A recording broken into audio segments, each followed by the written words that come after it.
What is going on, Chess YouTube? So, as you all know, Hikaru Nakamura and Magnus Carlsen just faced off in the weekly Title Tuesday tournament on chess.com on, let's see, January 14th, 2025. This one was a doozy, so let's dive right in. All right, in the game, Hikaru opens 1e4, best by test, and sure enough, Magnus does go 1c5, the Sicilian Defense, and the sharpest response to 1e4 by white. How does Hikaru want to play this game? Let's see. He goes knight f3, then e6, and now instead of d4 heading for the open Sicilian, he does go c3, heading for a delayed Alapin variation. Now here Magnus, knight f6, challenging that pawn on e4. Of course, the only good move here from white is e5. If you defend it with, say, I don't know, queen c2, d3, bishop d3, and so on, all those moves are very passive. Therefore, e5 is really the only good move here to fight for an edge. All right, Magnus, knight d5, bringing his knight closer to the center. And now here Hikaru plays a very weird-looking move, one I personally have not analyzed on this channel ever so far. He plays the move a3. Now, what is the idea here? Well, technically you are gaining control of b4, so that is one idea, but overall this move is not exactly that useful. Instead, bishop c4 or d4 would have been a little bit stronger, but instead a3 on the board. That is just Hikaru being Hikaru for you. All right, now Magnus, how does he want to respond? Well, he also plays a little bit of a weird move. The main moves here for black are d6, challenging the pawn on e5, or knight c6, developing your knight, but instead here Magnus goes b6, so both sides playing a little bit weird so far in this game. All right, Hikaru, now he does break in the center. d4, very solid. Now we have c takes, and now, of course, Magnus has a million different options here as black. You can go d6, bishop b7, knight c6, and so on. But in the game, he does go bishop b7, potentially intending a very fast short castles. Now, this move is very telling. If black goes d6 later in the game, and then after, say, e takes, if he recaptures with the bishop, that would constitute a wasted tempo. Therefore, bishop b7 is a little bit of a committal move. It does make d6 a little bit less attractive later. All right, now Hikaru, he continues. Bishop d3, a very standard move. The best square for the bishop by far. The point being white may want to go queen to e2, then queen e4, or say bishop c2, queen d3 later in the game, setting up that very powerful battery on this diagonal, hitting that h7 square, which could be very dangerous if black does castle short. All right, now we have bishop a6 from Magnus. Very interesting, offering the trade of those light squared bishops. And here, if white goes, say, I don't know, bishop e4 or c2, then black would be cutting off white from castling. Therefore, black is going to get what he wants. Those bishops will come off the board one way or another. All right, Hikaru, short castles. Then we have bishop takes, queen takes, and short castles for black as well. And now here in this position, the game is pretty much even. Yes, white does have a little bit of a space advantage here with those pawns on d4 and e5, but overall, black is doing relatively fine and does not have much to worry about. All right, now, how does Hikaru want to continue? Well, the main moves here for white are knight c3, knight d2, rook d1, and queen to e4, setting up that pin on the knight to the rook on a8. In the game, Hikaru does go knight d2, very interesting, potentially intending knight e4 or knight c4, eyeing that very weak d6 square. All right, now here, Magnus, he finally does go d6. As discussed, that is one of the main ideas for black, and of course, if white takes on d6, then white will have an isolated pawn on d4. That could be a huge weakness later in the game. Therefore, Hikaru may not be in a rush to take on d6 after all. All right, here Hikaru, he continues. Knight d4, jumping up with the knight, threatening the pawn on d6. How is Magnus going to respond? Well, he goes d takes e5, then knight takes e5, and now these knights on e5 and e4 are very, very active. They're stopping ideas like knight c6 from black. Therefore, here, Magnus makes a very committal move. He wants to drive back that knight on e5 once and for all, and he makes a move that would have Ben Feingold rolling if he was watching this game right now on his laptop. He goes f6, driving back the knight, the Ben Feingold counterattack. Of course, Ben Feingold not a very big fan of this move as black. Now we have knight to f3, dropping back with the knight, a decent square, although knight c4 was also possible. Now here, Magnus, knight c6, developing his knight, and now very importantly, yes, white's pawn on d4 is a weak isolated pawn. White does not really have very good attacking chances, especially with his very important light square bishop off the board. If he still had a bishop on, say, I don't know, c2 or b1, then things would be completely different. But as it stands right now, without that light squared bishop, that pawn on d4 is relatively weak. However, the same can be said for that pawn on e6. That pawn now is very weak as well, as black has gone f6, and therefore the game is still relatively balanced. Both sides do have some weak pawns here. All right, now here, Hikaru, he continues, bishop d2, basically clamping down on this knight. Now the knight has nowhere to go on pretty much any square going forward. All right, now queen d7 from Magnus, developing his queen, connecting those two rooks, and also guarding e6 preemptively. So overall, a good square for the queen. Now both sides do develop their rooks. We have rook f to e1, rook a c8, rook a d1, and rook f d8. Now here, both sides pretty much have all of their pieces on very, very good squares. The time has come for both sides to initiate active complications in the middle of the board. What is it going to be for Hikaru? Is it going to be the alpha 0 advance h4 or something else? Well, in the game, h4 actually is quite a strong move here, but instead Hikaru does go knight c3, retreating his knight and pressuring the knight on d5. Now, Magnus, how does he want to play this game? He goes bishop f8, retreating his bishop, an interesting move. Now we have queen to e4, developing the queen to the e4 square and pressuring e6. How is Magnus going to respond? He goes rook to e8, defending with his rook. Then we have knight takes d5, queen takes d5, and now finally the queens do come flying off the board. Queen takes and e takes. Now we have a relatively even endgame. The pawn structure, the material, and so on is pretty balanced, but of course, Magnus is a monster in the endgame, so anything can happen, especially in a blitz game.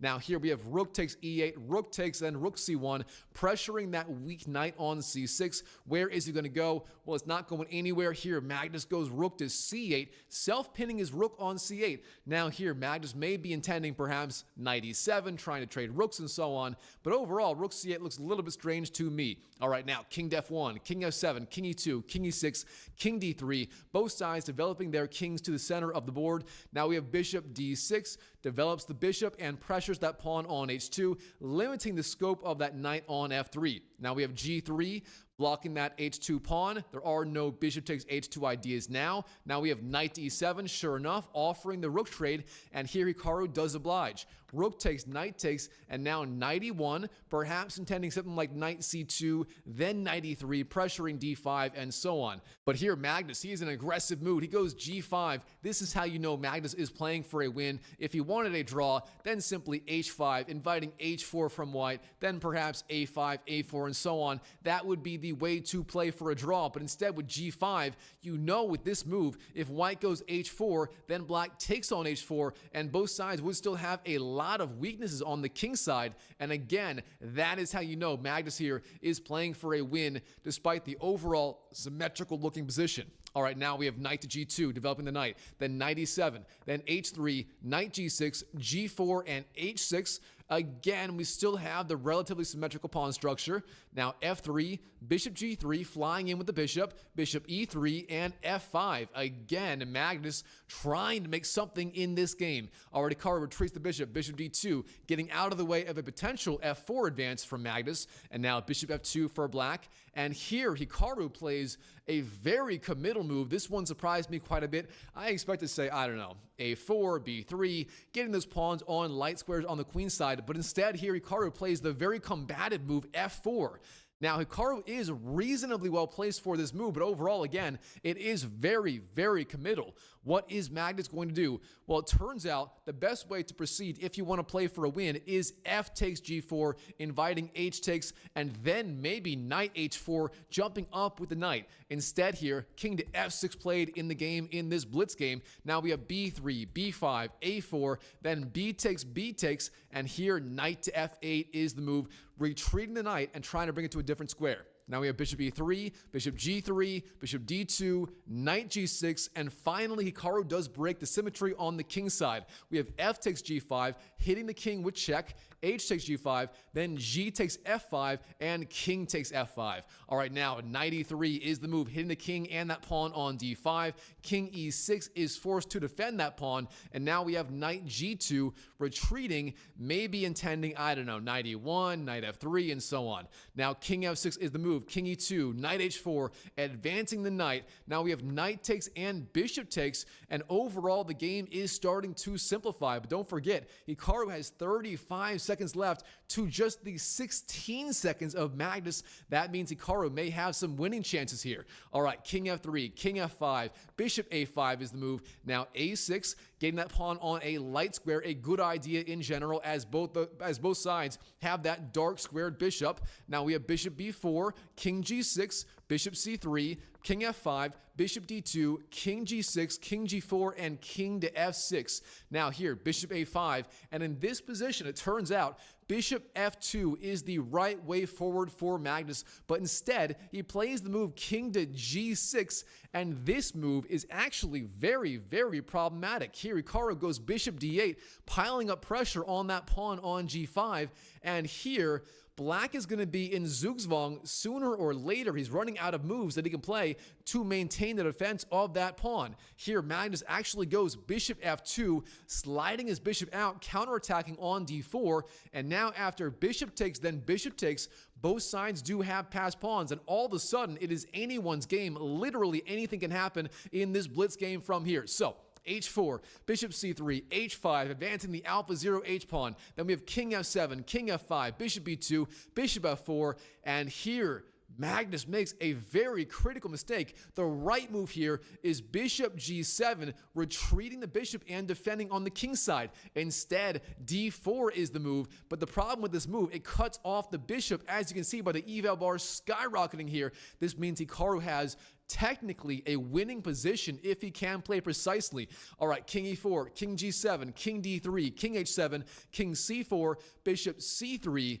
The pawn is defended for now, but Hikaru has the option of king d3 maintaining an edge here. But instead, bishop e5 was played in the game, and now after king to h6, this pawn cannot be defended, and overall, Magnus will be doing just fine here. All right, bishop takes d4 is the move. Bishop e1, bishop c3, bishop f2, king d5. Of course, this pawn on h5 will fall sooner or later. And here, Magnus finally knocks it off. King takes h5. We're down to just one pawn per side on the queen side. King c6, king g6, king b7, bishop h4, king takes a6. Hikaru here is up a pawn. Can he convert to a victory? King f7, king b7, bishop d8, bishop e5, bishop a5, king a6, bishop e1, bishop c7, king e6, bishop a5, bishop takes a5, king takes, and now here, Magnus, all he can do is try to drive his king back to the king side, but will it be enough to save the game, or will Hikaru win right here? Well, if you like puzzles, pause the video right now and try to figure out, it is Magnus Carlsen's turn to move. Can he save this game right here, right now, if it is his turn to move? So try to solve that, and while you're at it, go and smash that YouTube like button for more videos just like this. Thank you so much for doing that. All right, here. Magnus, king d7, king b6, king to c8. It's looking like Magnus may be in time. Now, his king will not have access to a8. If his king was on a8, it would be a draw on the spot. Here, Hikaru cuts off the king. If it goes, say, king a6, then again, king b8 followed by king to a8 will be the move. Instead, king to a7 played, and here, Magnus finds the only move to save the game.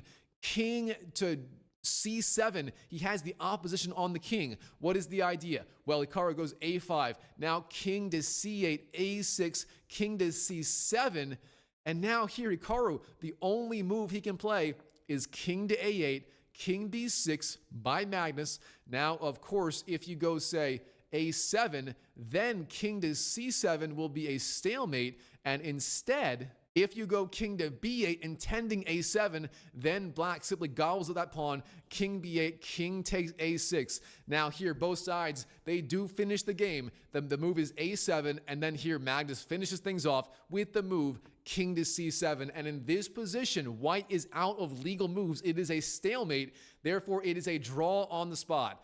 Wow, what a game between Hikaru Nakamura and Magnus Carlsen in the weekly Title Tuesday tournament on chess.com on January 14th, 2025. All right, Chess YouTube, I hope you enjoyed the video. If you did, smash that like button and comment down below what you thought of today's game. And while you're at it, check out this video right here where I cover yet another insane game played between Hikaru Nakamura and Magnus Carlsen. Check that video out for more Magnus versus Hikaru action, and I'll see you in the next video.